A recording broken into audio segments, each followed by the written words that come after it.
The Exorcist. That's it. Okay, thanks, bye. So then, music. You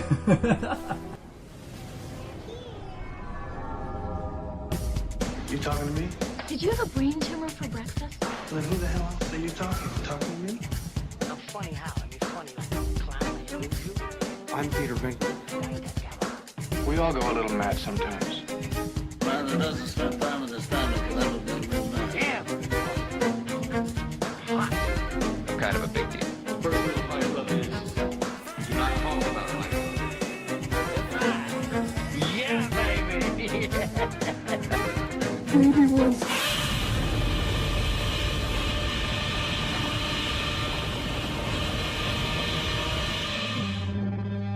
You want answers? I think I'm entitled. You want answers? I want the truth! You can't handle the truth! And the clock is running. How's your beaver? It's working up to it. You're working up to the beaver. That's your end. That's your end thing, right? Apparently so. Okay, the clock is now running. Definitely. Literally running. Yeah. Yeah. We got some criticism about our openings. It took us 3 minutes to get to actually talking about Mad Max last week. So how long should we take to talk about The Exorcist? Well, we've already done it. We mentioned it straight away off the So bat. it's reviewed, isn't it? Yeah, well, technically, we're in the zone, so now we can talk about gardening. Okay. So how are your flowers growing in your garden? I've got some luscious lavender growing and smells lovely. Okay, now Drawing in the bees though. drawing in the bees. Problematic. We have a wasp problem. Yeah. We got a wasp nest that's being dealt with on Saturday, so yeah. You get a guy in to do stuff. Do it yourself. What's wrong with you? You people with your money and stuff. A working couple. That's all that about. She wouldn't let me climb a ladder. I'll be honest with you. Probably if I tried to sort out a wasp or a bee's nest, I'd near, die. It's up near the chimney. So Don't do that. There you go. It'll be Gremlins, won't it? So I'm going to call a guy. Yeah, it'll be like Gremlins with that story she tells with the Santa Yeah. in there. Yeah. But it'll be you. You don't want to have that. No, it spoils Christmas. Okay, okay. What's next? The Exorcist. So sport. Any sport happening at the moment? Anything enjoyable sport-wise? I've been enjoying walking to the train. About as sporty as I can get. Which is dangerous at night, but I was actually thinking, because I'm not into sport, what I think I'd be into is watching like a championship of people who are really bad at sport trying to play sport. I think that's something I'd tune into and watch. not bad cricket. Well, instead of watching people who are like the world's best at what they do, you know, Yes. like the Beckhams and whatever. I don't even know if It's good enough. it's definitely. model underwear. But I just have loads of people who are like really crap at football or whatever trying to play. That would be great. That would be me. Well, exactly, it would be me. That would be me. The other day, I was with River in the park and someone kicked a ball over a fence. And he was like, "Oh mate, you just kick it back." So he was like, "Yeah, no problem." Took a run and it kicked it, and I don't know how, but instead of going forward, it just went to the right, away from them. Further away. Yeah, I was like, "Oh, sorry guys." They laugh at you. They did a little bit. Yeah, but they busted your balls for that. Yeah. Okay. What's next? Business. Oh wait, that's 3 minutes and 20 seconds. So we beat last time. So let's start talk about what we wanted to talk about. What's that? The entire series. Well, we're going to talk about the Exorcist films. Because we are fans, naturally, Of the first film. of the series. No. Yeah, it's a weird thing, isn't it? So I mean, okay, let's just do it this way. Let's go back in time to 1969 when the book came out. Yeah, I think it was Around about that time, yeah. So, Summer of Love, you're still alive, because you've always said to me that if you were alive in the 60s and the 70s, you probably would die young. Well, the 60s, I would have been wrapped up with the music scene and would have probably done too much drugs. Janis Joplin would have probably, me and Janis Joplin were making the love. She would have thrown up in my face and I would have choked on a vomit and died. That's exactly how I pictured it. Exactly how I Yeah. pictured it. I give off that vibe, don't I? And she actually finds it funny. Janis. Yeah. But speaking of vomit... Yeah, well, see? It all ties in. So, yeah, we're back in time. We get this book. We see this book in the shop, and everybody's talking about it. A lot of people are frowning on it because it's supposed to be this naughty book, bad book, evil book, naughty book, kind of like 50 Shades of Grey, but actually a real book. Yeah, and actually written very well. And makes sense. It actually makes sense. Has a narrative. And when it makes a movie, people are vomiting and fainting for another reason. Yeah. Because of fear. Okay, so you have So this let's book. say, arguably based on a true case, but happens with a boy, not a girl. And the boy was erratic behaviour. Apparently they took the boy into a church and he just went mad and crazy in there and stuff. Did this one survive, do you know? Or was it... Yeah, I don't think there's a death involved in it. Nobody went to jail, basically. Yeah, but I think this inspired the book. Yeah, absolutely. And then the book subsequently inspired an incredible film. Something beyond comprehension is happening to a little girl on this street, in this house. A man has been sent for, as a last resort, to try and save her. Now, incidentally, it came out in the winter time. I think it was Christmas. Yeah. It's kind of a nice... nice little nod to Jesus' birth.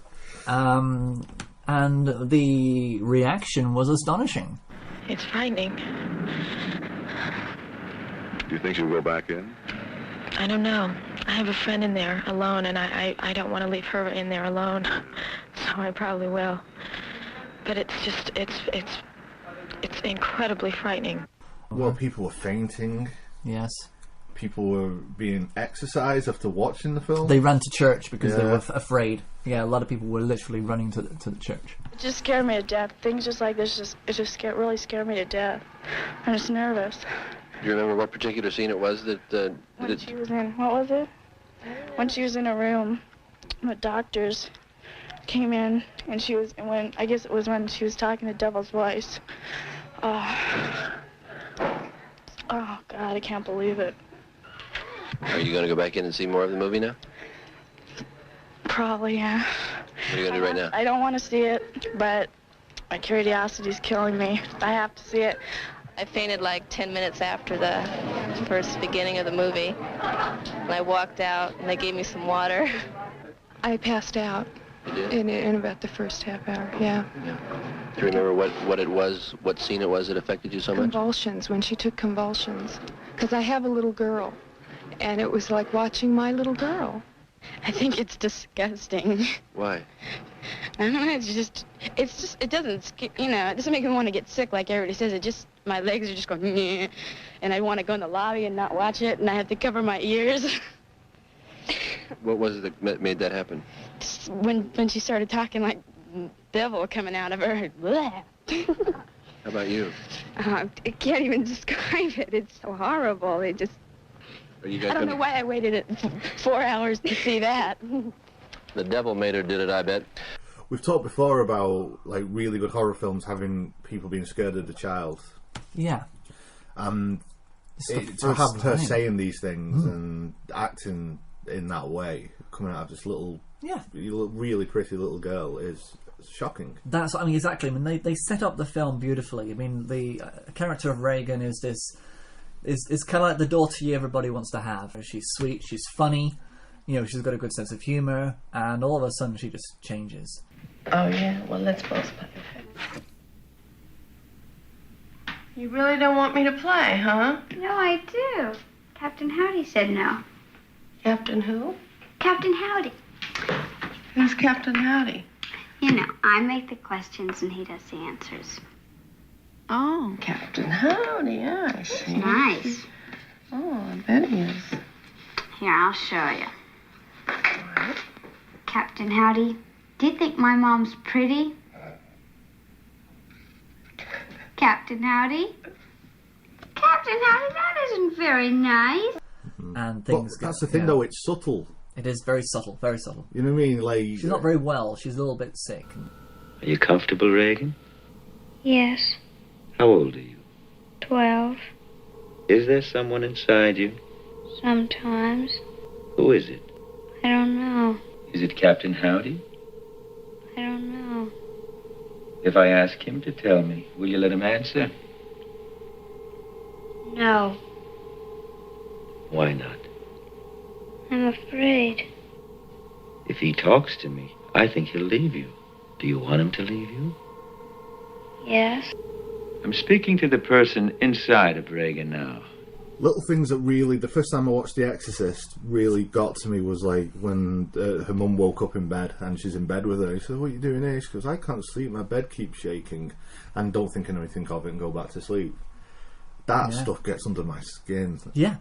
And it really, first time I watched The Exorcist was at a cinema. You know when it got re-released? Yes. On like an anniversary. 1998. Yeah, that's the first time I watched it. I think. Yeah, and it really affected me.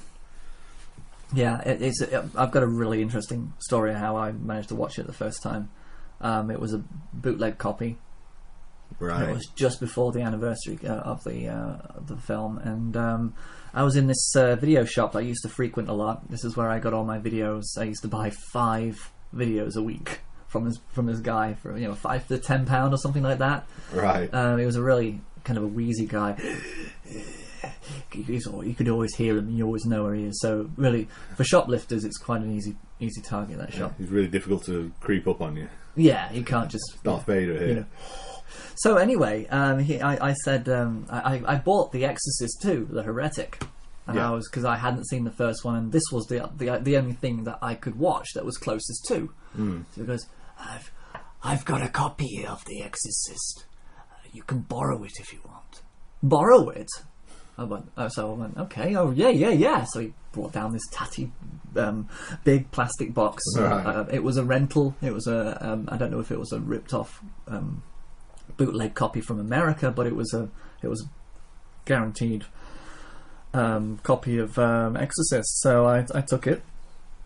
And I went to work that day because I worked in a restaurant, and I told all the chefs, I said, "Hey, guess what I've got in my bag? I've got The Exorcist." And they were out of their mind. They were like, "Oh my god, yeah!" And the whole shift was that they didn't say to me, "When are you going to watch it? When are you going to watch it?" I said, "Well, as soon as I get home, I'm going to watch it." I said, "You can't watch it on your own. It's The Exorcist, man. It's The Exorcist." It was a big deal. So they said, "Look, Frank's out of town. That was the boss. We'll once we've closed the shop, closed up, we'll just lock the doors and we'll put it on the TV in the restaurant, and we'll watch it there." So after everything closed down, we got enough pints to settle us, because we couldn't buy pints after a certain time. So but basically, you got 4 pints lined up for the next couple of hours, and we put it on a TV set, probably not that big, and because it was like 1997, 98. And it was the Charlie Chalk machine. It was the Charlie Chalk TV. All right. In the children's corner. Puppets dangling everywhere. We had the restaurant to ourselves. It was pitch black. We shut all the lights off, and we watched The Exorcist. And it was probably one of the most exciting viewings. It was better than watching it in a cinema, better than watching it big. We had these puppets dangling around. Everybody was freaking out. We watched it twice that night. We didn't. Right. I didn't get out there until after 2, 3 in the morning, and everybody was just loving it. All the chefs and as many waitresses as we can involve, because it's important. And it was great. It was fantastic, and I've never forgotten that experience, because it was the experience that you do want when you're watching something like The Exorcist. You don't want to watch it just on the whim. Make it a big special event. That's what I call the best viewing of The Exorcist I've ever had. Right. And it was just. Did you find it scary? When you've got people around you, we kind of felt more unnerved about the idea that there were puppets dangling around the TV set, and they were looking at us, and we didn't find it as scary until I took it home and watched it on my own again. I think then I was able to kind of cancel out everything else around me and just really focus in. Because when I watched it, it was me and my mate, and that was it. Yeah. In a theatre, it was dark. There was air conditioning blowing cold air on us. We were cold. That would be weird. Oh, it was really, really scary. Yeah, visceral experience. Oh, look at the rain. Oh, it's pissing down. And time for a weather report. It's raining. Yeah, today in Manchester, it rained. It rained. Okay. That's the devil because we're talking about The Exorcist. Yeah, I know. I think that the devil will be doing a lot more than rain. No, that's sulphur. It will be doing... Is it sulphur? Yeah, it's really sulphur. Yeah, okay. Oh my god, it's sizzling out there. So yeah, we both had a really good first viewing of The Exorcist. Mm-hmm. And I think if it was any other movie, we wouldn't have gone to the extent that we did, I think. There's really... something special about The Exorcist. It was a truly remarkable film. It's an alluring experience, and there's the lengths they went to by like freezing the room, so the breath was real. And... The actual making of the movie was, I mean, Linda Blair. She went in that audition with her mother, and she left the mother actually away. Because didn't they have the load of kids just say some things?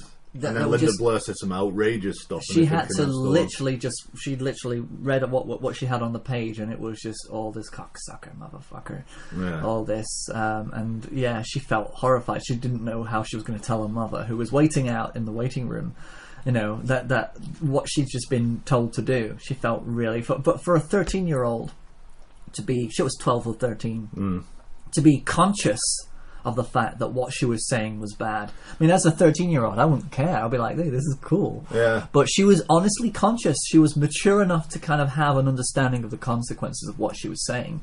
So, yeah, give her the role. She was right for the part. Yeah. Absolutely. Holy shit, was she right for the part. Because the stuff that they did to her for the whole film. Well, yeah, the part when she's banging up and down in the bed. Yeah. They were doing that. They had pulleys, weren't they? And when she's screaming, saying it hurts, she was literally screaming. That was at the time when they stopped. They had to stop. Yeah, when she because says they were it hurts. literally hurting. Yeah, I think she had a code word, but she just didn't use it. So she just kept on saying it hurts, it's hurting, and then realised, hang on, that's not in the script. Yeah. Let's stop. Look, her spine's popped out. Let's stop for a bit. Yeah, pop it back in. She's still smiling. She's all right. She's 30. That's the funny thing when you see the backstage photographs. The behind the scenes photographs, where she's got all the makeup on and she's just smiling, being a kid. And... That's why I've chosen that picture of her and Friedkin. Yeah, Friedkin. Smiling on the set, because The Exorcist. Okay, you can just throw out horrible pictures of Reagan all you want. But it's not. It's about this little girl who's vulnerable to the devil. And, you should never forget that, ever, for one moment when you're watching it. And you don't. You still, even when it's at the very end, and it is really looking like crap. Yeah. I mean, I have no idea how... I mean, it's a manifestation of the devil. It wasn't really her skin. Because she returns back to normal pretty well. I'm and it goes straight onto Father, doesn't it? And to Karis. Yeah. But, so the concept of an exorcism is that makeup jobs move from one person to the other. But the idea is that that's the one thing that never quite made sense. Because I always thought that she was she's doing it to herself. She was, scarring, Reagan's skin, and which in the case of Annalise Michaels was very what very happened. Yeah. But at the very end, it does transfer straight to Karis. So okay, but the film's good enough to let that slide, I guess. I mean, he has to die falling down the rubber steps. That's important that he does that. It's quite funny because on the day that they did that, every single step was lined with rubber.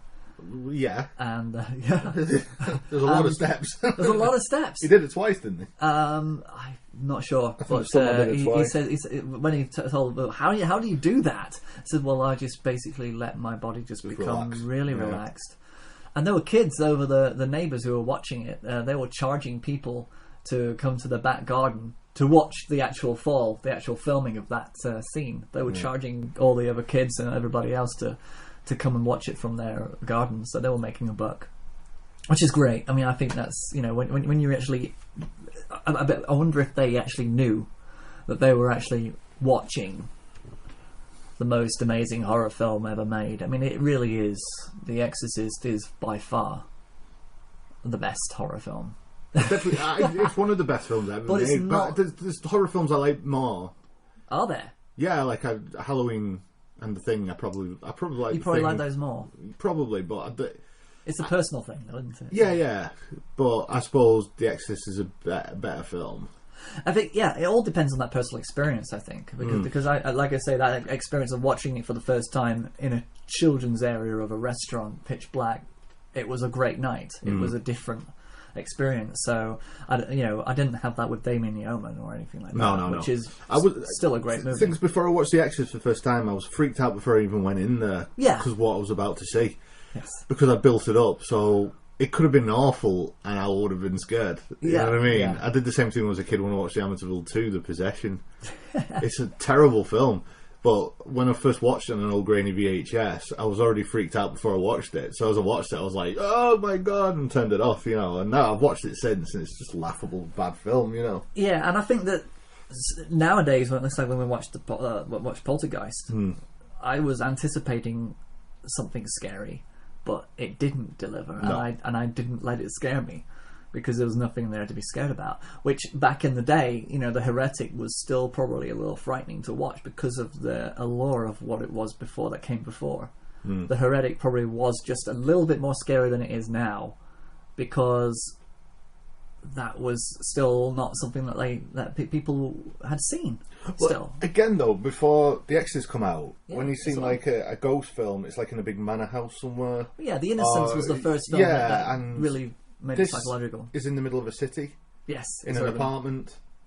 She's her mom's a famous actress, so she's like famous. She's got money, and it's like all of a sudden you take away the boundaries of this happens. In a field somewhere to weird baronesses or whatever it might be. This is happening in a house that is not haunted.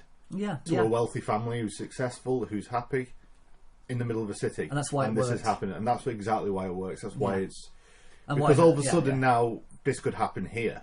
Yeah. If that can happen there, it can happen to me. It can happen anywhere. That's it. And the first film did a very brave thing. It focused personally straight away on the character of Regan. It didn't do anything else.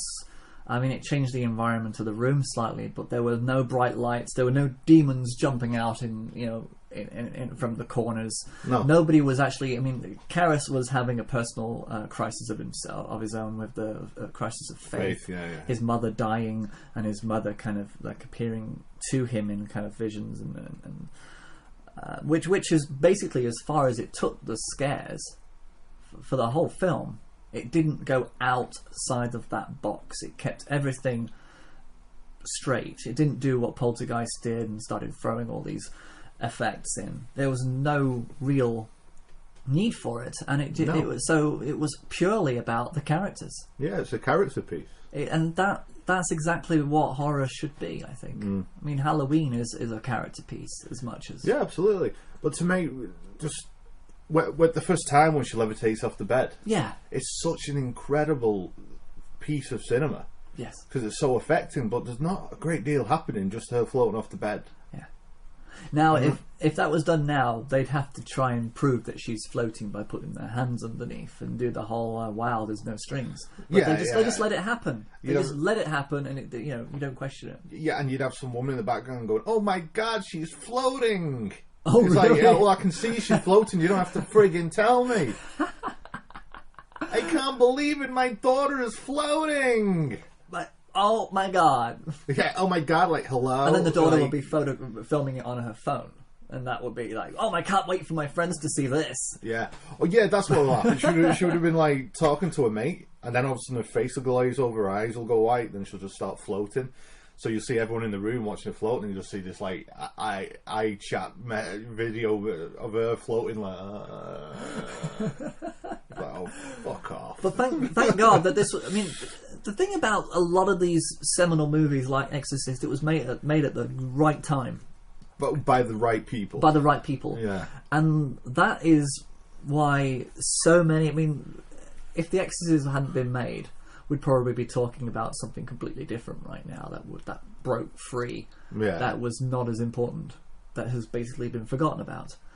The Exorcist sparked off so many films about exorcisms. And, like it did with... what was...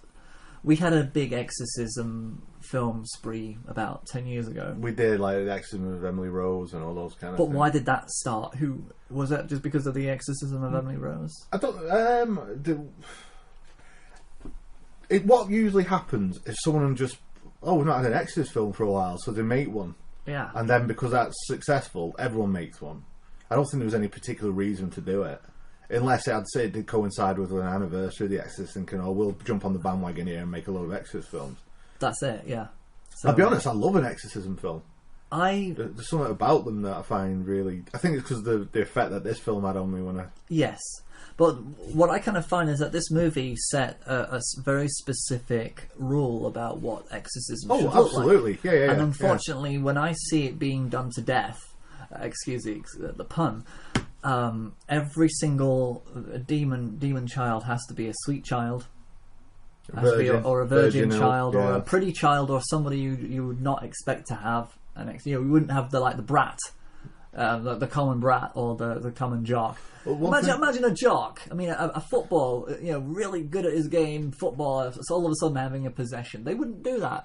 Maybe they should. Well, I watched the film recently. It's like a found footage one again. What's it called? The blah blah blah of Mr. Blah blah blah. It was a catchy title, and he had lost his wife, and he was trying to make sense of why his wife was taken from him. Okay. So he got hold of all these occult texts. So he's going to start reading them and look into them and do all these little weird black magical things. Yeah. And he's filming himself do it as like a diary to see if anything happens to him, or if there is such thing as afterlife, or his wife is just dead. Okay. And that's the reason behind it. I think it was like Mark King or something like that. But do you want to look it up? No, that's alright. But it was okay actually. It was a little bit different, and you can see him subtly start to change because he was filming himself all the time, and then when he was asleep, he'd do weird things, and it was a nice effort. Let's put Mark King exorcism. I think Mark King might be a film reviewer, Exorcist movie. Has it got the X word exorcism in it? Exorcist? I don't think so. It's just... That's a shame. Not the Dead Within. No. Possession film. It doesn't really matter, does it? No, but it's kind of good to... No, it's fine.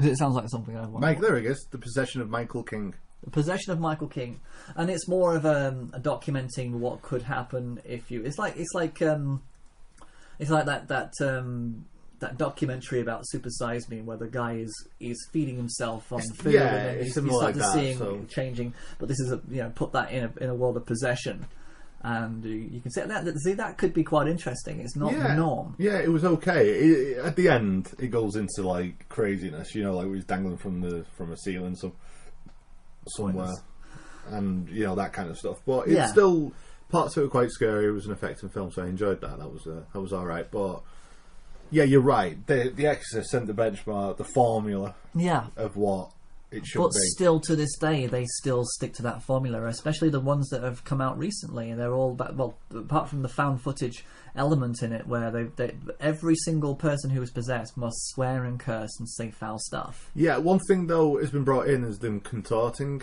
being able to bend in unnatural ways. Oh yeah, that was never in The Exorcist. It was. She could bend into a spider crawling down the stairs. That was a disjointing of her. And well, I suppose anyone could do that.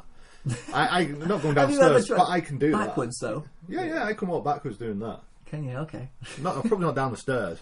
But that was only in the special edition. That was not in the theatrical release. No, it wasn't the theatrical release. So yeah, I can understand what you're saying. Is that more so now that it's all about contortionism? Yeah, a lot more about that. Because they'll walk into a church and then she's bent over backwards, and and it's like that's what's supposed to be scary. The fact that this demon is breaking her body.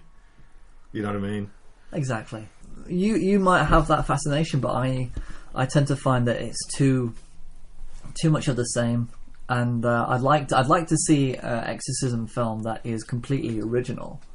There was a film called Deliver Us from Evil, which had Eric Bana in it. Oh yes, that was okay. I'm not sure if I think there was possession in it, but it's kind of like you get a sense of evil throughout the whole film. You know what I mean? That was okay. That was a good nice. Film. Yeah. Nice. Yeah, it was lovely. Beautiful. Enjoyed it. But no one's ever done it as well as the Exorcist, which is strange, right? Because we're going to talk about Exorcist 2, 3. Even we've got, what's this one? The Beginner, is this Dominion? This one is Dominion. Right, even that, right, yeah, looks dated.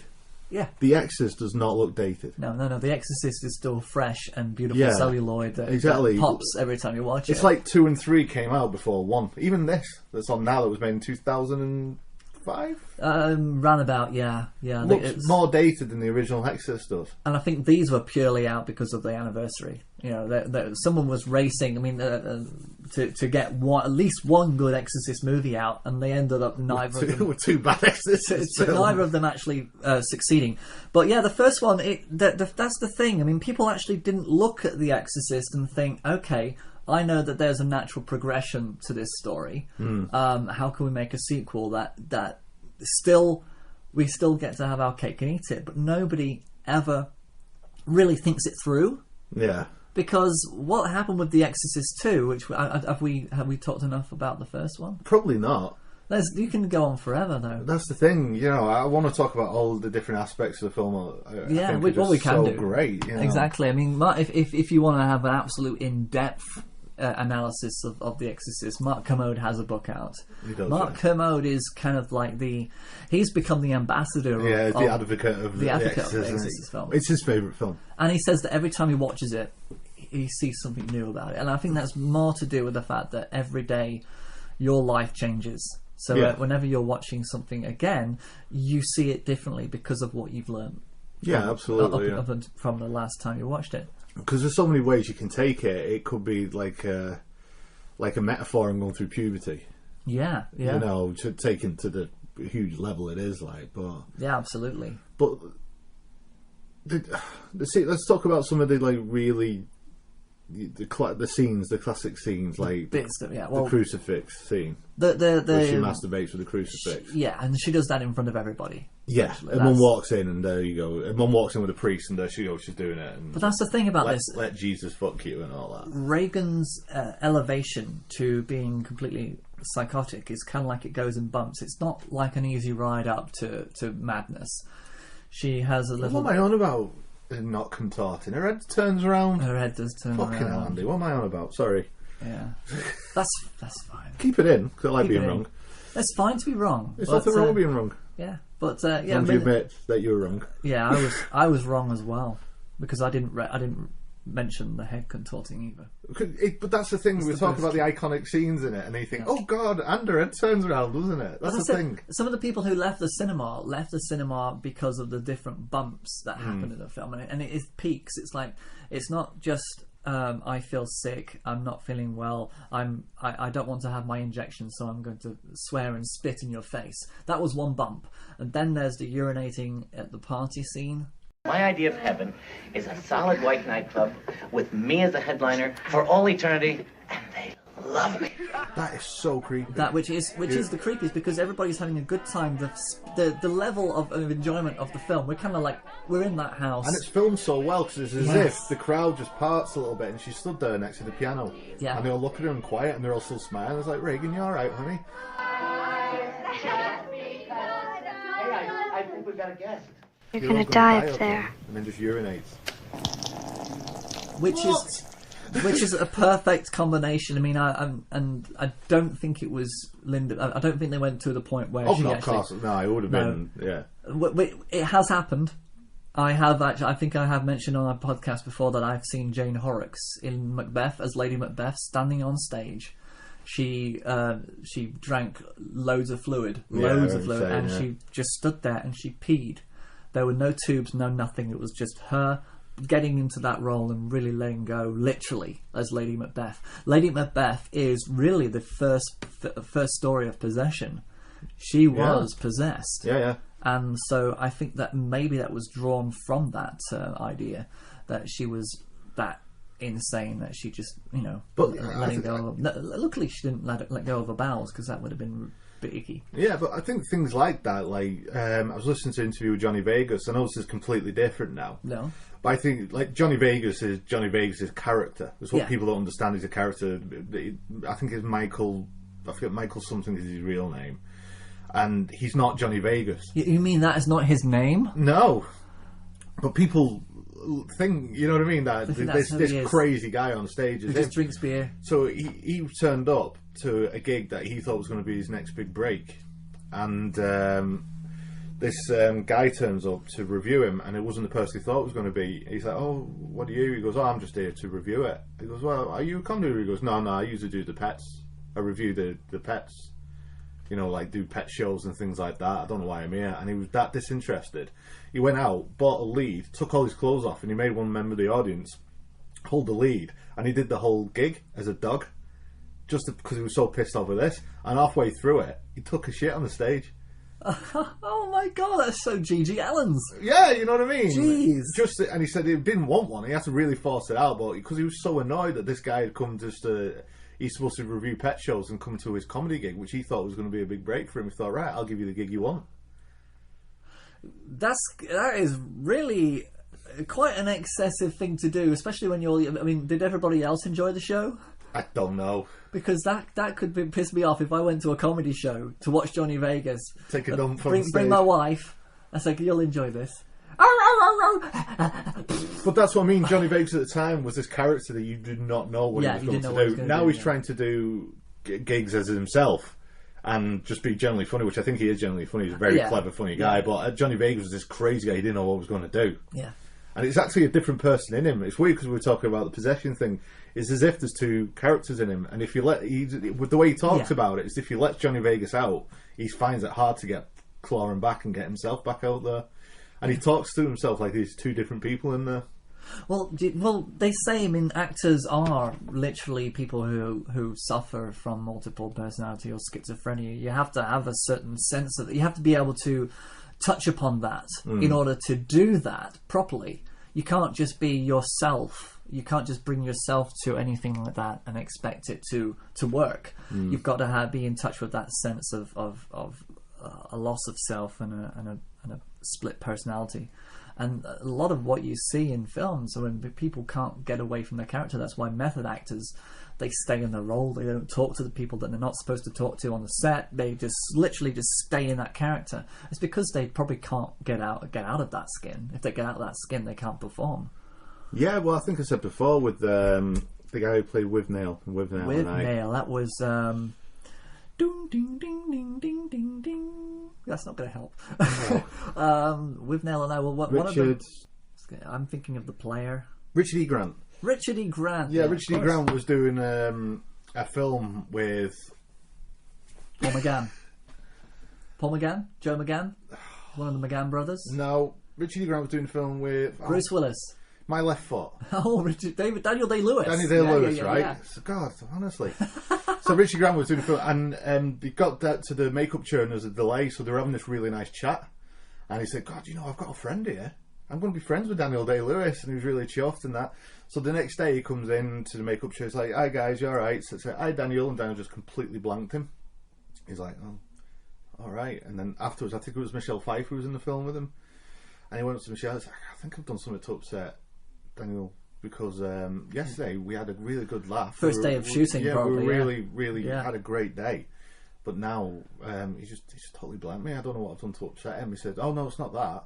He says his character hates you, so now he hates you.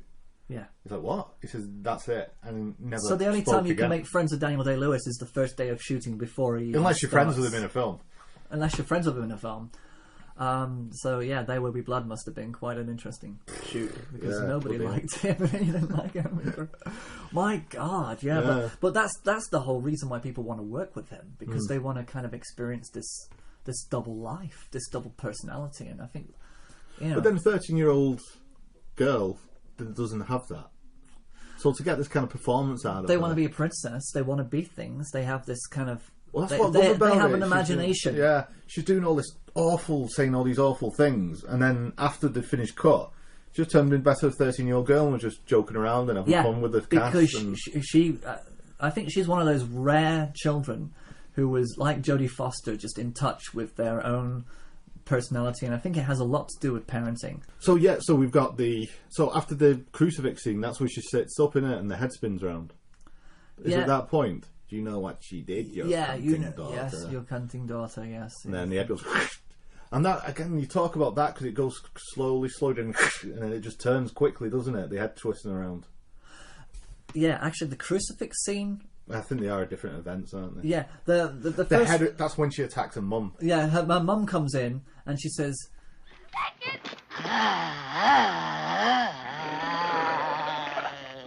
All right, let's see what keep away!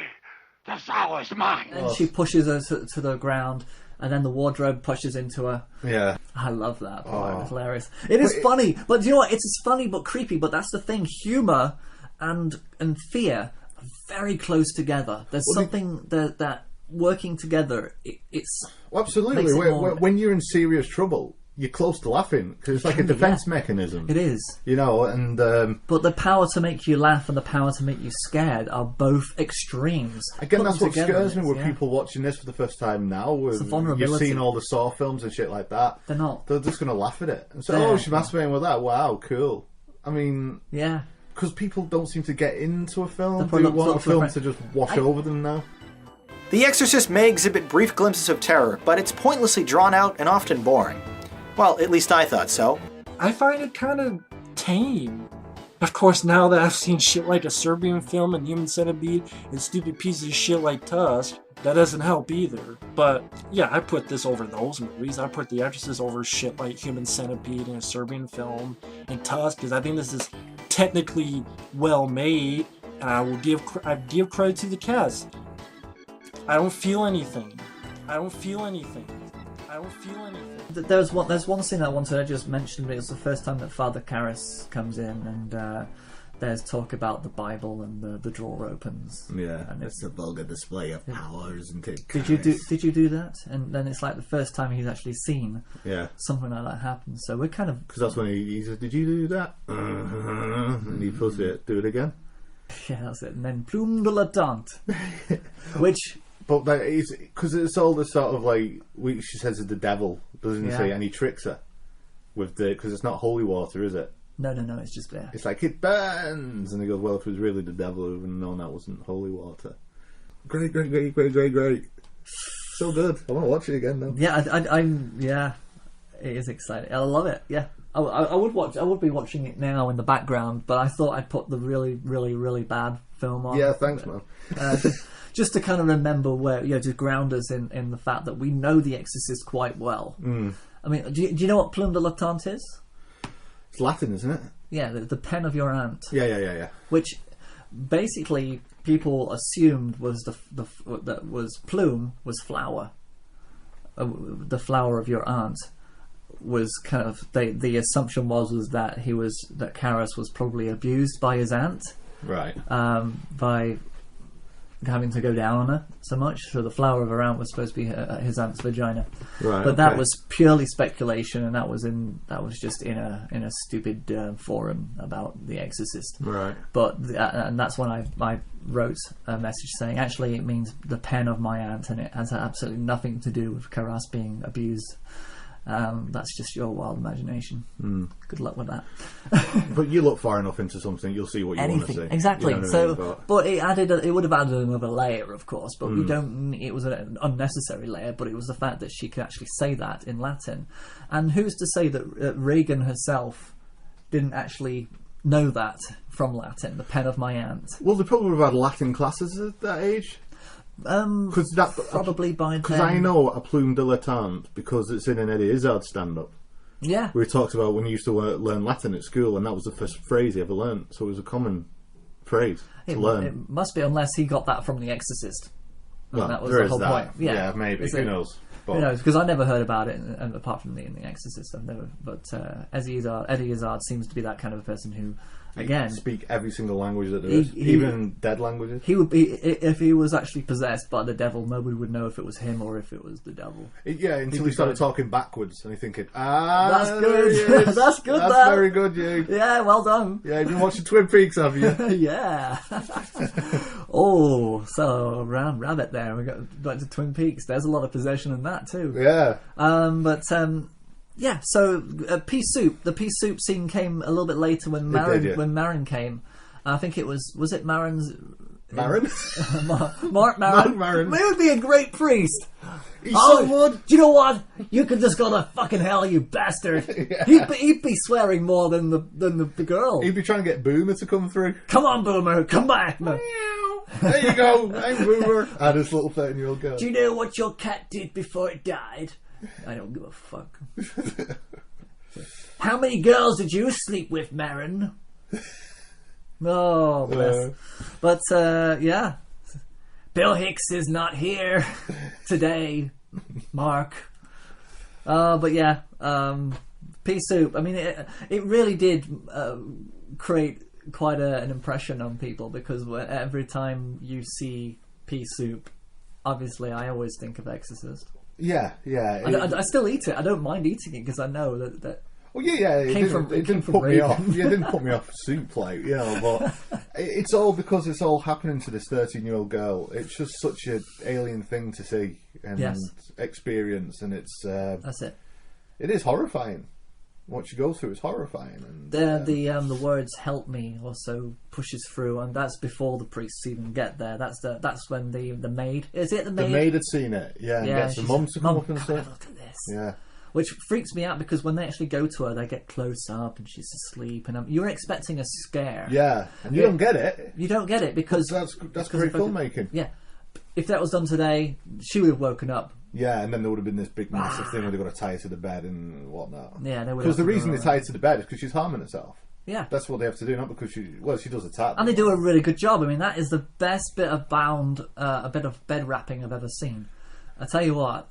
Because they now can wrap my gifts for Christmas. Yeah, well, now they'll be chained up with like fucking wires and stuff that tears into the flesh, but they're trying not to hurt her. So it was like bedclothes. You know what I mean? It's These days they just put them in a gimp costume. And then tie fruit in her mouth. And yeah. I don't mean to sound so bitter about modern films. There are some good ones. I don't mean to either. But you know, I think the thing is that.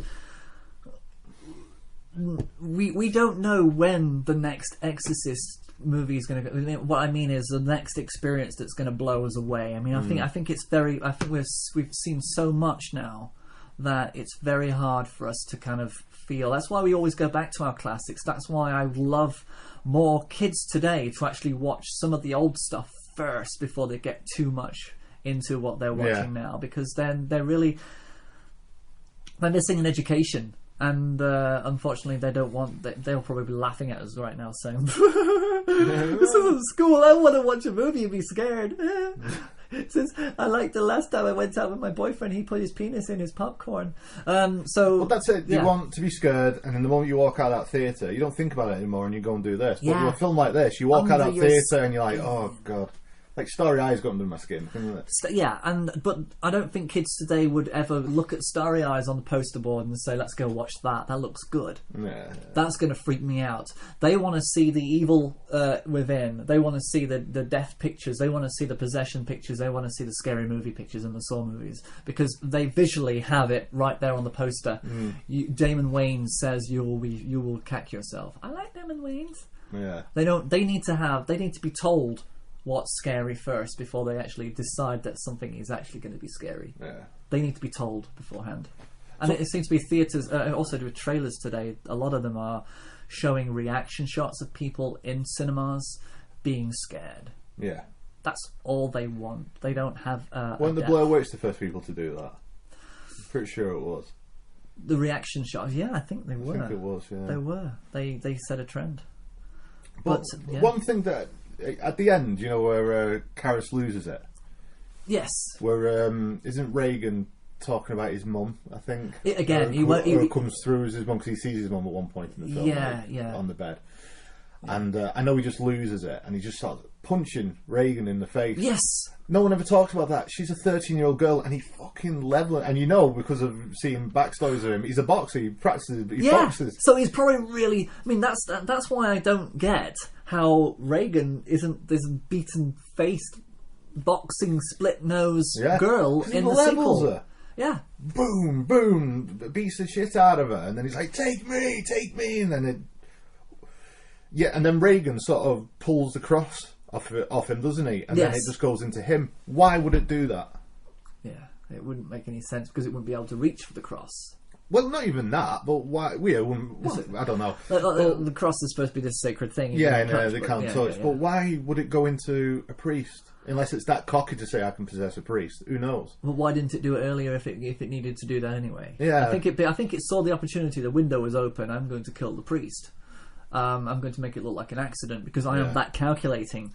But there was no reason. I think unless the demon felt like it was losing the battle, it needed to just have one last, Yeah, so it goes into him and then he's out the window. But to be honest, the only reason why that happened was because they wanted to have him die and they wanted the girl to be saved. Yeah. By him.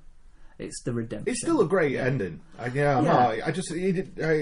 only thing that pinches you a little bit. But it's a very minor thing. And one thing that always sort of freaked me out was at the very end, when they're about to get in the car and go away and saying like, how is she? So she doesn't remember anything. We just want to get away and forget about it. Yeah, she's got a bit of a bruised face. Yeah, she's got a bit of a bruised face from Carrot beating the shit out of her. With the plastic surgery reconstruction. But you know where Reagan sort of looks at the collar of the priest, yes, and then just runs over and kisses him. It always freaked me out, that bit. I don't know why. I don't know, because it was always some. To me, it was ambiguous. It was either kind of like, "Thank you for saving me." I don't know why, but thank you. Or it was a kind of like kiss to say, "I'm still in here. I'm still in here. I'm gonna, yeah. I'm still here, and I will come out at some point." Pat, you know what I mean? That. It was like, to me. I don't know if I'm reading too much into it, but I always felt a bit weird the whole at that point. bit. That's the whole point of that scene. I mean, it is an ambiguous ending, and that's a beautiful way of putting it, to say that, it could either be a thank you or it could be a warning. Yeah. And then? Which didn't play until the end. But no, it does. When the priest is driving to the house. That's the only time that... And it works. It does work, yeah. Tingle, backbone, tingle. The Tubular Bells by Mike Oldfield is an iconic tune. It's very difficult to play. It is, because it has different time signatures. Your left hand's in different time signatures. I've had a go, but you can only do one thing at a time. And I think I got it down. I can do Tubular Bells 2 better, because I had in my head, I thought Tubular Bells 2 was Tubular Bells in reverse. Right. As a kid, I thought that because Tubular Bells sounded so odd and Tubular Bells 2 sounded so natural and flowing that one was just reverse flipped. And because you can get those songs that if you reverse it, it sounds exactly the same but a little bit distorted. Yeah. I don't know what there's a word for it when you can do that. When you can, it's not a palindrome. Something to do with it's the music. If you play it in reverse, it's exactly the same. Bear McCreary did it for Da Vinci Demons, the theme tune. If you play it backwards, it's exactly the same. Right, it's clever. Very clever. Wow. And I don't know how he does it, but he's a freaking genius out there. He's possessed. But yeah, Tubular Bells. I mean, I love Mike Oldfield's music, and very rarely is it used in films. And thankfully so, because he's kind of kept himself away from it. And he did that Moonlight Shadow, didn't he? Yeah, that was my dad's favourite album, by the way. We went travelling across France and he played, he's a big fan of Mike Oldfield. And Mike Oldfield is this very recluse, very quiet, very timid musician. Yeah, he's a multi-instrumentalist, he can play many, many instruments. He could literally just create his own. I mean, if you talk about Brian Wilson being that person who can see everything, Mike Oldfield is very similar, but he has to see it visually. He has to visualize every single. He used like coloured paper to basically mark out every single instrument and how it works and for how long. But it's just a great piece of music, Tubular Bells, isn't it? It's great. And then that led us a few years after to Exorcist II, the Heretic. Yeah, because after we were throwing up... Oh, and the one thing to add about the cinema release in LA, about all this experience of everybody passing out, there is a documentary about it. I'm Harry Francis, manager of the National Theatre here in Westwood. I've been in this business 40 years now, and I have never gone through anything like this. It's exciting. The public love it. Had crowds that you can't believe. We've hired 20 security guards to control the crowds. We're getting young people, old people, you name it, we get anyone. Last week in the rain, they stood as it was a sun today, Mr. Friedkin and Mr. Blatty felt sorry for the people. They hired caterers. They give out 3,000 cups of coffee each night, a total of 6,000. The public thought it was great. And they paid for coffee to be taken out and given to everybody in the line, waiting in line for The Exorcist. It's amazing. See, the devil's not such a bad guy. I mean, true that. I mean, these guys really cared about how things were going, and they loved the fact that this was happening. Yeah. And it was astonishing. People had never done this before. So The Exorcist was that strong an influence on people that all across the... I mean, there wasn't the internet back then either, so people only heard about it in the newspaper or on the radio. There might have been a TV spot that they were alluded to, but I doubt that many TV stations would have actually played it because of the religious connotations. I mean, people in the South probably wouldn't have even had a chance to see it.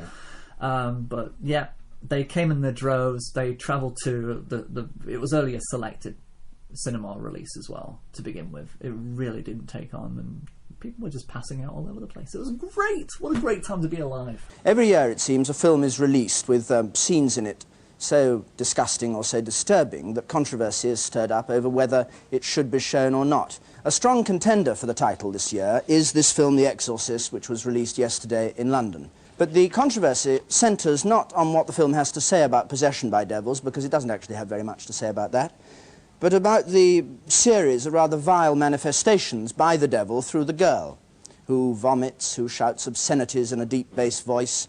Did anybody walk out of the film because they couldn't stand it? What? Yes, can you explain why? Yeah, I found the visual impact of it so very sickening that I thought I possibly might be sick. I suppose I'm quite squeamish anyway. They did a simple tracheotomy, which was quite bad for me anyway, and I just felt that I can't go on watching more of the visual impact when it's presented in fantastic, glorious Technicolor zooming right in on me. I felt very faint, you know, when I was watching it, and if I would have stayed about another 5 minutes, I would have been sick. What about those of you with stronger stomachs down here who stayed the course? What do you feel about it? Did you think it was a shocking film, anyone? Did you see it? No, I don't think so. It was a good movie. It's just what you expected. I mean, you read so much about it, so you prepared for this thing. So you experienced no shock at all? Well, there was 2 scenes of revulsion, that was about all. But the rest you could accept. Do you think it's a damaging film to be shown, or do you think No, I don't think so. Don't think it does any harm at all? No. Anybody else? What do you think? I felt really sick. I just stayed through bravado more than anything. I didn't want anyone pointing to me and saying, "Look at him walking out," you know. How much of the film were your eyes closed? Quite a bit. Quite a bit. I lasted the first 20 minutes, and I thought, well, if I've lasted this long, I must go on with it, you know. But I felt really bad. Did you believe in it? Yes. I mean, you believe in possession? Yes. Now, somebody else. Yes. What do you think? But really, you have to admit that it's exactly what you could expect for a Bill Friedkin film. Extremely tightly cut, and the visual impact is magnified simply by the technique of the cutting room floor. But was it horrifying to you? Oh, no. Even during the filming at Georgetown University, we more or less laughed our way through it. Well, you were actually there when it was made, right? Oh, yes. Oh, yes. A good many of the people at Georgetown University actually took part in it, as I and several other people did. But really, it definitely contradicted Bill Friedkin's previous image of But why do you think in the States it's had this extraordinary reaction? This country seems to have treated it very stoically so far. Well, there was a high level of expectations from Bill Friedkin's last film, The French Connection, and everyone expected a very tight, gripping film. And of course he had to maintain that tight, gripping image, and yet, again, the plot was rather weak, and of course to get the image that he wanted, he had to sort of step a little lower than people wanted. Were people camping out to watch Exorcist II, The Heretic? Now that's an interesting story. No. A different story. I just want to reiterate the point that all the previous Exorcist films look older than the first Exorcist film. I just want to reiterate that. Apart from the clothing. Now, you'd think that with The Exorcist, I mean, back in these days, people didn't really have much of a notion of what sequels were and how they would work. Friedkin, of course, did The French Connection 1 and 2, pretty much back to back. So that was kind of like the first thing in cinema, really, to do that. But he didn't want to touch number 2 of The Exorcist. I think, and to be honest, The Exorcist, the first film, was quite an intense experience, and I can imagine revisiting that would be quite difficult. Yeah. But of course, Reagan has come of age. Right. This is what I said to you earlier. This is the reason. The only thing I got from Exorcist II is like, she's very attractive. Yes, she's an attractive older Reagan. Yeah, would. Yeah. The producers of The Exorcist II went to go and watch the Exorcist II premiere, and funnily enough, Friedkin and Blatty didn't want to go and watch it. They just didn't want to know. And now I'm going to tell you the story of the first screening of Exorcist II, the sneak preview in Pasadena. This was Exorcist II, and it was told to me by an executive of Warner Brothers, because the executive said, "Oh, you got to come out to see the sneak preview. It's really terrific, and you're going to love it. You're a grandfather. You should be proud."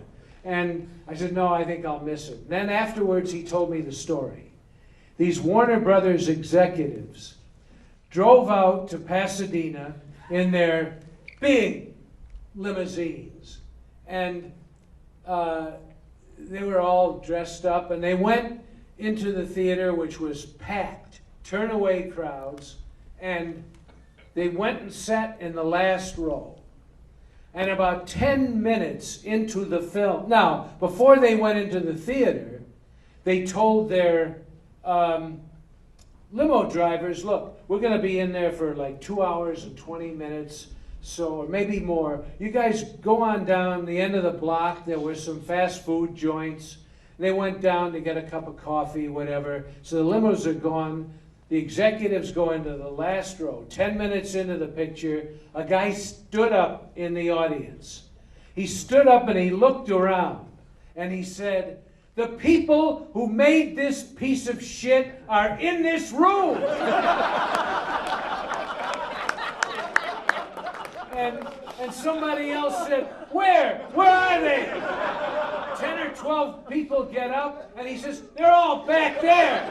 Now, these guys got up. The heads of the studio, they got up. They ran out of the theater. They get outside, no cars. The cars are all down at McDonald's and all that, and they were chased down the street. That was the first public reaction to Exorcist II. They hated The Exorcist II rightly so that much. Rightly so. It's dreadful. I think I have to pull up my text. Oh. I can't find it. No, it's not my text. This is my my essay. Oh, another famous essay. Jesus. Yeah, first of all, I was writing about The Exorcist last night and I just ran out. I fell asleep. I wrote, "In 1998, an original X rental copy was given to me. I worked in a..." So, yeah. Right, The Exorcist 2, The Heretic. Heretic? Why do you keep saying heretic? You say heretic, I say heretic. No, that's how I say it. You say heretic. Let's call the whole thing off. Yeah. 4 years ago, The Exorcist shocked the world. Now, the struggle between good and evil goes on. Exorcist II, The Heretic.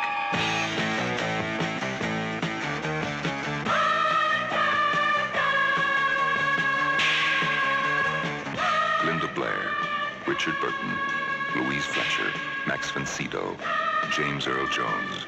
Exorcist II, The Heretic.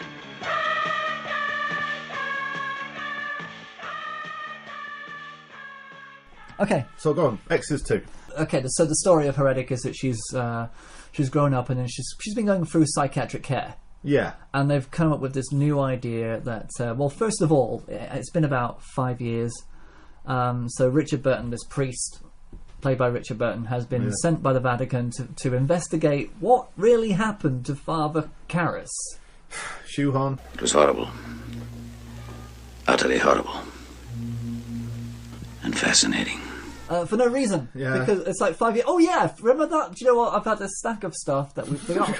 We've got At the bottom of this pile, is that Keris fella? Yeah, you go to DC and you go and find out what's going on, and it just so happens that as he gets there, that they're starting this new hypnosis thing, and coincidence, everybody's coming together, and the mother's not there, so they have Louise Fletcher in there instead. Yeah. Who kind of looks like the mother, and she's doing dances, isn't she? Reagan's dancing, and she's still being looked after the maid who was in the original film, who is there purely for the fact that she got paid because she was in the first film. Yeah. Shoehorn. So... but it's one of those weird things is that that Louise Fletcher is there to just be a motherly figure, the family nanny's there. Look, I'm just wasting your time. Why do you say that? Well, you know why I come here. Well, you tell me. To make my mom feel better. Explain that, would you? She feels guilty. Why? Divorce, her career, away all the time. Reagan, why don't you tell me the truth? Don't you trust me? But I do. I do. But you keep telling me you don't remember about that time in Washington. I don't know if I believe you. I remember being very sick and having nightmares, and that's all. Those bad dreams are still inside you. There's nothing wrong with me. But yeah, it's just one of those weird things where they just didn't do anything with the exorcism. They just basically just revisited it for the sake of seeing Linda Blair, who at this stage of her life is making making men feel a little bit comfortable in their underwear. Making men's pants shrink.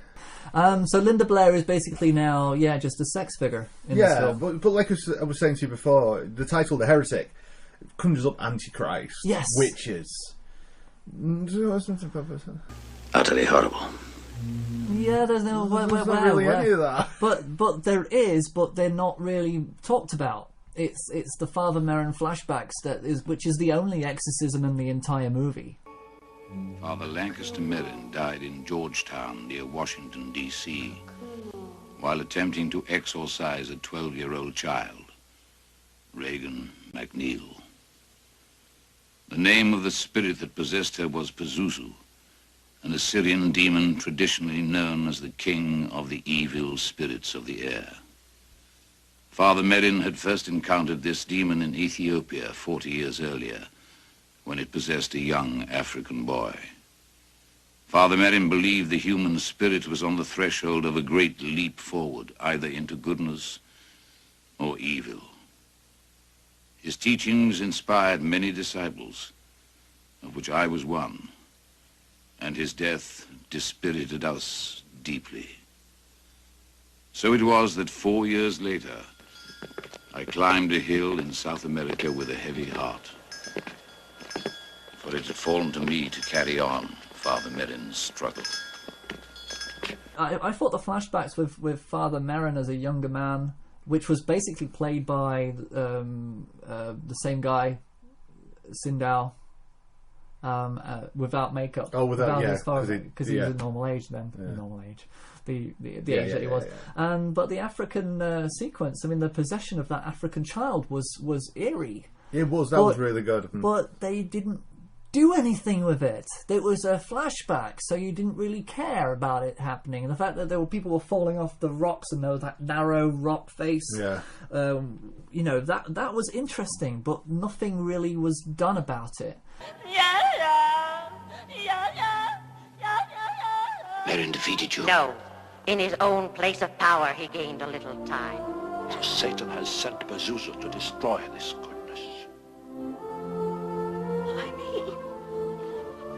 He was it. Philip, you must take my place. She's precious, and I entrust her to you. It was like they had an idea, but they just didn't have a story for it, so they just shot some footage and hoped that it would just insert somewhere into this failure of a story. Get thee hence! She's mine, always. No! Always. Father, please, bring her back. Father, can you hear me?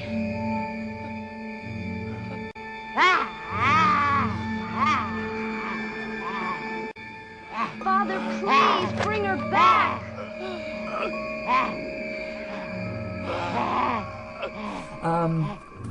But yeah, so let's talk about the ending.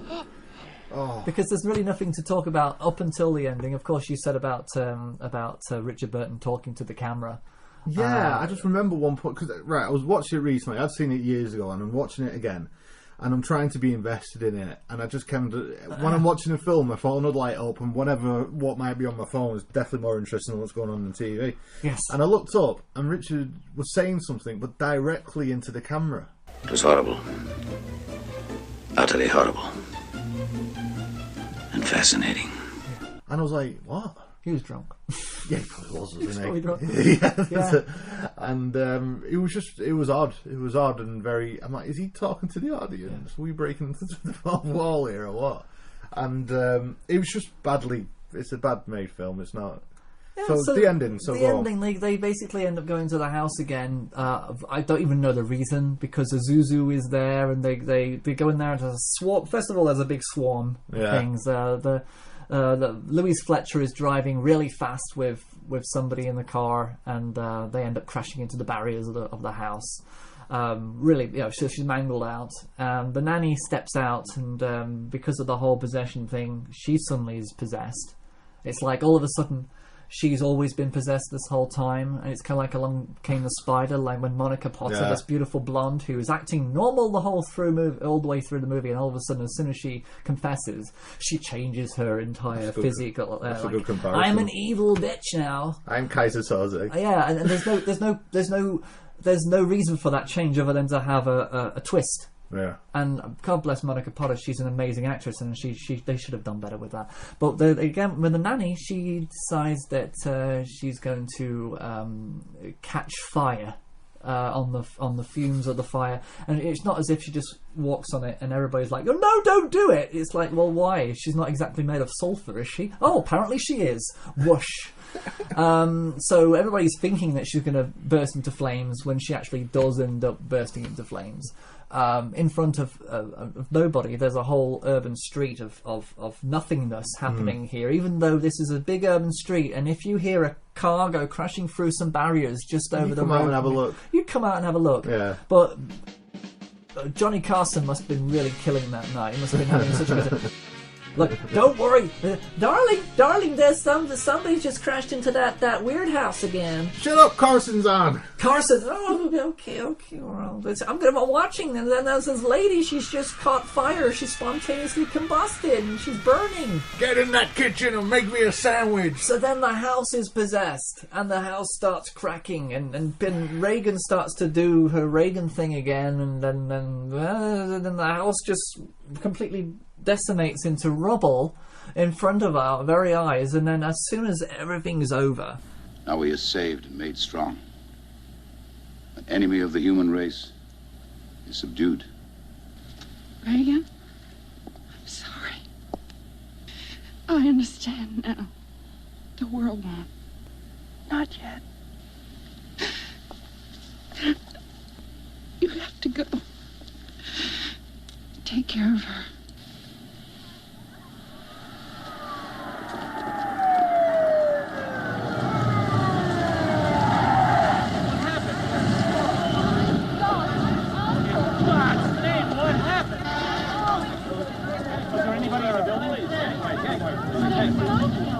What went on here? Is anyone inside? The very last sequence. Now, I watched it with my wife, and she would never watch The Exorcist. It's too scary. She hates horror films. She can't watch horror films, but she could watch this. Yeah. And she found it hilarious because nothing scary was going on. It was purely comedy. Because nothing real was really happening. Nothing interesting was happening that put it into the genre of horror. Nothing horrific was going on. It was the house was exploding and falling apart around them. Then they're all kind of fine at the end, of course, and they're all just standing there surrounded by rubble.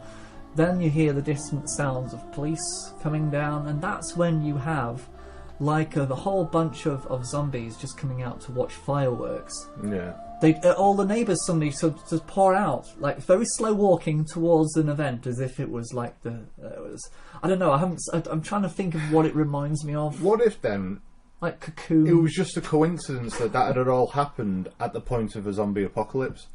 So as the credits roll, Linda Blair gets eaten. That would have been a lot better, and if she actually was the reason for the apocalypse, that would have been even better. So then, so it's not good. Nothing happens. It's not good. Yeah, that's it. And then we've got the Exorcist III. Well, the thing is, Exorcist II was so bad that nobody touched it until 1990, but they didn't touch the Exorcist story as much. Well, they did because, again, they've got a detective who shoehorns Father Karras' story. Yeah. We want to know what really happened to Father Karras. This time, this file again? Oh my gosh, we need to send somebody over. The last time it was the Vatican who found this file, but now it's the police. It's like, I found a file about this guy. Yeah, this is well, we'll forget. Did you watch that film? We forget that The Exorcist II exists, though. There's nothing about The Exorcist II in this.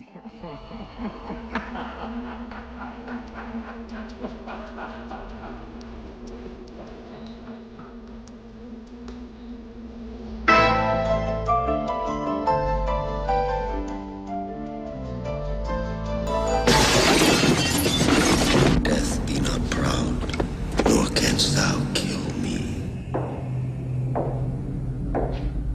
You believe in possession, Father? Come to take a little blood from you, Father.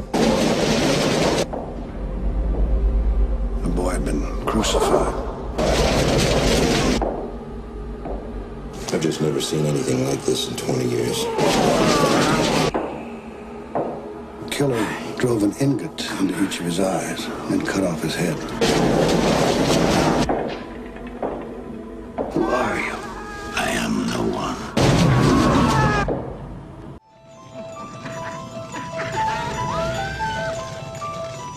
So it's a better film than the second one. It is a much better film, and I kind of liked it, and I enjoy watching it because it is, even though there aren't any exorcisms in it. Yeah. Well, there is, because Karras is this killer, this Gemini killer. Yeah. And the Gemini killer is that is right. It's not the Zodiac, is it? But it's kind of it's almost like that. Isn't it? Yeah. But played by Brad Dourif, who is great. I like Brad Dourif. This guy is a really good character actor. In this body in particular, in fact. Ooh, let's call it revenge. A certain matter of an exorcism, I think, in which your friend Father Karras expels certain parties from the body of a child. Certain parties were not pleased, to say the least. To say the very least. And so my friend, the master, devised this pretty little scheme as a way of getting back, of creating a stumbling block, a scandal, a horror to the eyes of all men who seek faith, using the body of this saintly priest as an instrument of, well, you know my work. But the main thing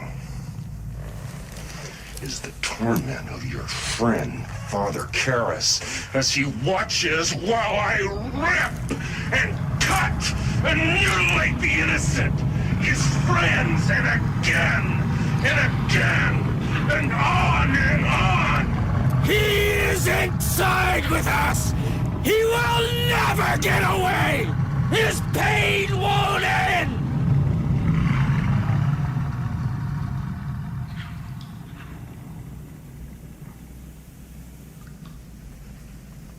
Oh, gracious me. Was I raving? Please forgive me. I'm mad.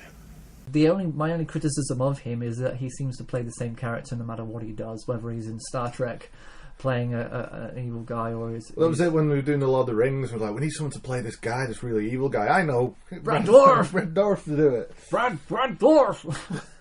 No, but yeah, I mean, so... Bad Dwarf. I mean, that was interesting. It was quite interesting because what they did was that the detective was friends with Karras. Yeah. He knew Karras, and he sees Karras in this Gemini killer. He thinks it's him because he's manifesting himself as Karras, which is of course a shoehorn. They wanted to get the actor to come back, and he did a very good job. To be honest, his possession and coming across as Karras was kind of interesting. Yeah. But it wasn't. The guy playing the detective looked George like C. Scott. It looked like he was a week from death. Yes, He looked ill all the way through it. He was acting, my dear. He was acting his heart out, literally. But there's some. Okay, the good moments in this film. It's the corridor scene, which I think was one of the best setups of a horror scare that I've actually seen. The setup was longer than the actual scare, and the scare just cut short of a close-up. It is really good. And Ear the Three.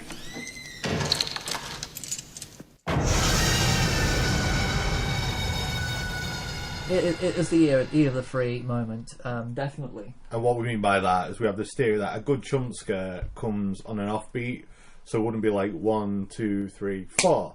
Yes. It'd be 1, 2, 3. There it is. And you go, oh shit, I wasn't expecting that. Exactly, and it chimes in perfectly, but you don't see any blood, there's no gruesomeness, there's nothing to say. There's a whole nice scene, actually, where they're discussing about this clamp that apparently it was supposed to be a nurse. They were trying to blame it on a nurse, that she actually used this metal thing to chop somebody's head off. And they said, you have to really pull it in order to because it clamps shut on a spring.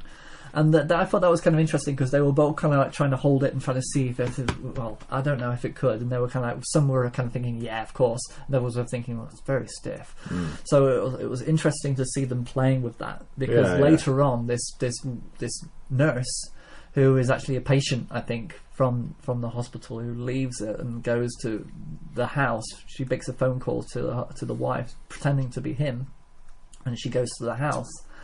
And she's basically in their house, and in their bag she's got this big metal freaking clamp thing, and she's going to go after the detective's wife. And he luckily gets a call to say that there's a weird woman at the house. What were you doing about this nurse? So he drives it really, really fast to get to the house to save them, and they kind of just stop her from killing them in their house in cold blood.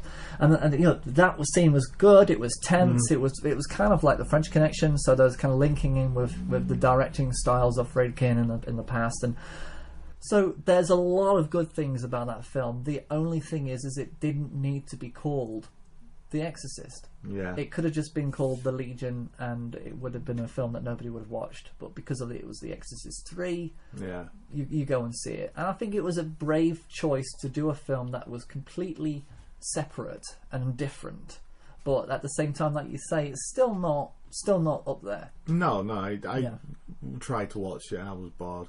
Yeah, a little bit bored. Yeah, I was waiting for the corridor scene. That was it. Maybe that's it. Maybe that's the only thing that's good. But at least it's one scene better than the Heretic. God, yeah. Okay, so we've got a few minutes left to squeeze in. I think 10 minutes is plenty of time to talk about the prequels. The prequels. Now, the story was that Schrader was being signed up to do the prequel to basically the Marin in Africa story. Yeah. Which should we call it? Marin in Africa. Marin? Is it Marin? Yeah, it's Father Marin. Not Marin. Marin in Africa. It's too bloody hot here. Man, where's the air conditioning? No, my air conditioning is busted. Damn it. Boomer lives. God damn it. Okay, so Stellan Skarsgård is cast, and in both films. In both, this is before there's two films. Yeah, there's one film Paul Schrader was going to direct, and it was they had so many different conflicts and how they wanted to make the film based on the footage from William H. Blatty's book, The Dominion, that Schrader walked away from the project. He said, "I'm going to make my own version of this movie," and whoever directed the other one, The Beginning, was going to make his version of the movie. But the thing is, Stellan Skarsgård was already cast and contracted to do one movie. Paul Schrader said, "You still got to do mine," and so he ended up playing the same part in something of a contest of prequels. The Exorcist prequels were actually made by two different directors with the same actor, virtually around about the same time, Yeah. and telling the same story, alluding back to his time back in Nazi Germany when he watched a whole crowd of people getting massacred by Nazis, which kept on flashing back every so often in the story. Both of them used that as a device. And it's in Africa, and nothing else really happens. No, he walks around. A lot. He does a lot of walking he does a lot of around. walking around. There's there's an African tribe on right now. Yeah. Good makeup. But nothing. Yeah, nothing happens. It's boring. And that's Both the of thing. them. It is pretty boring, but they're trying to be visually clever, making visually. I mean, it's probably quite a striking film if something interesting was actually happening. But then so is water. Just had that scene when they come up to that guy and he's like he's sort of in a sort of biblical cross sort of twisted way against the tree, and he's got all the arrows in arrow it. from, yeah. And the blood looks fake. Yeah.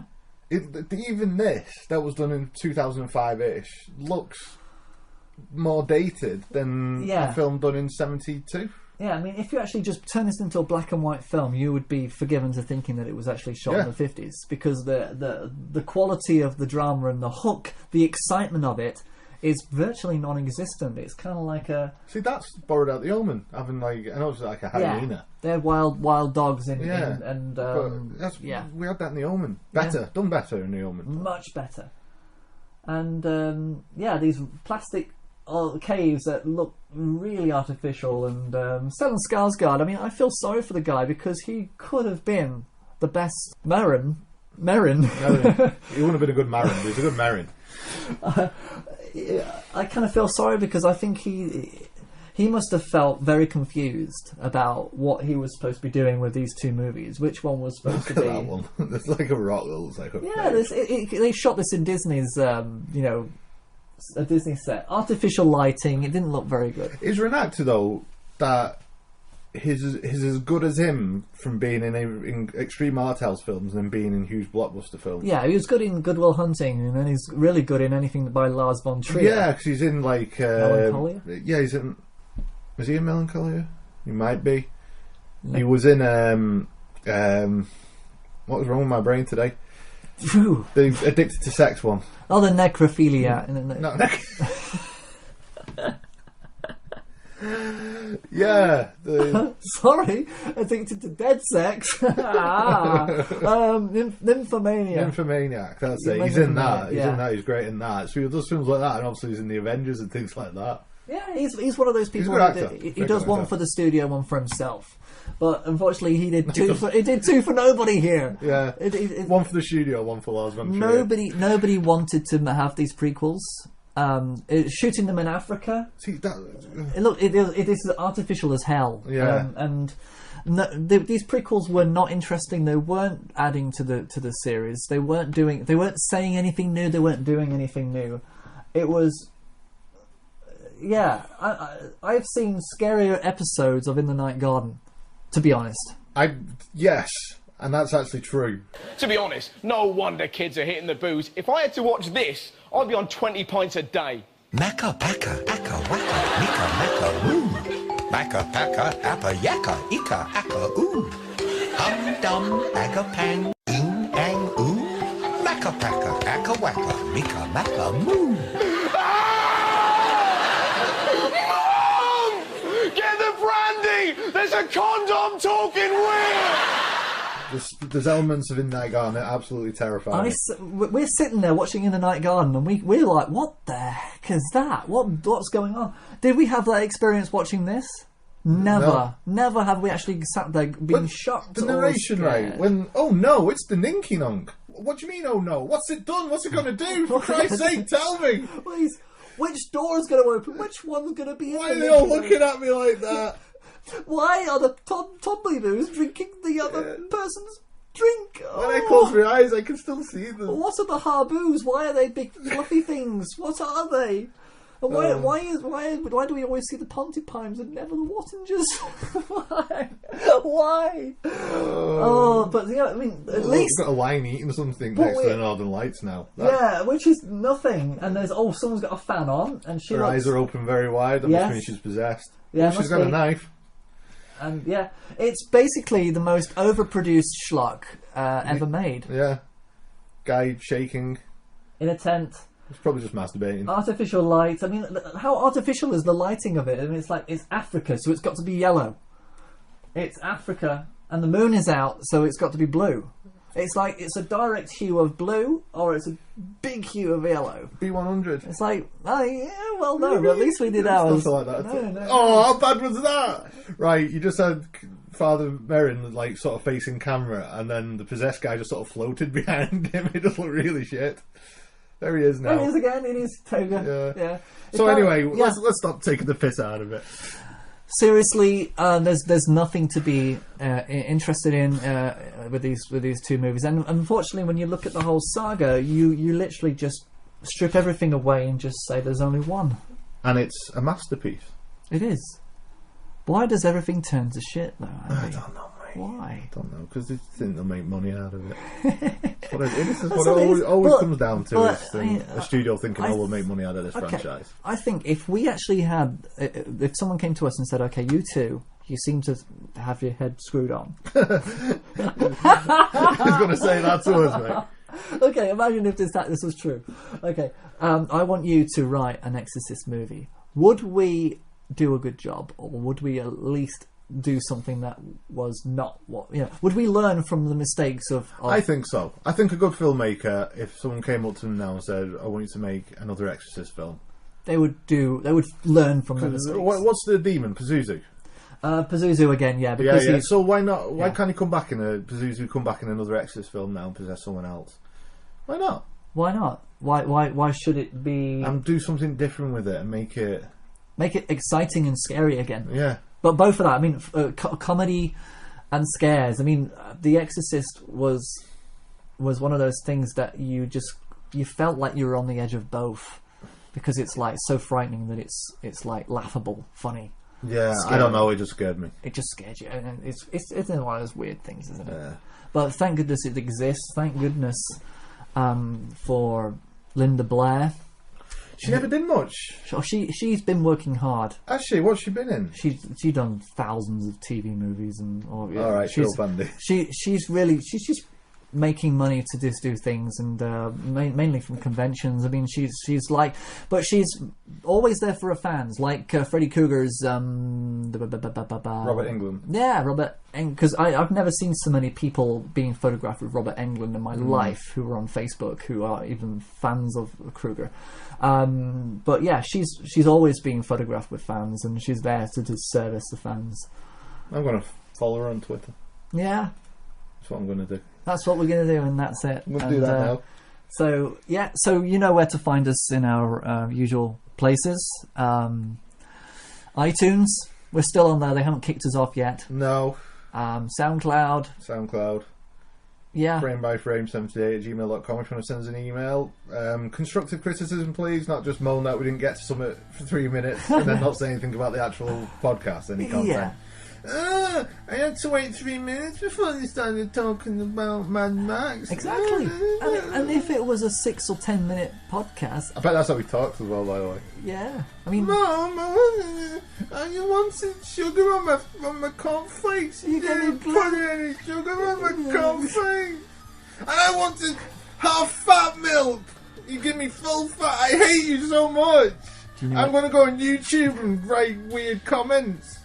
Do you know what Andy's working up to? I just got possessed.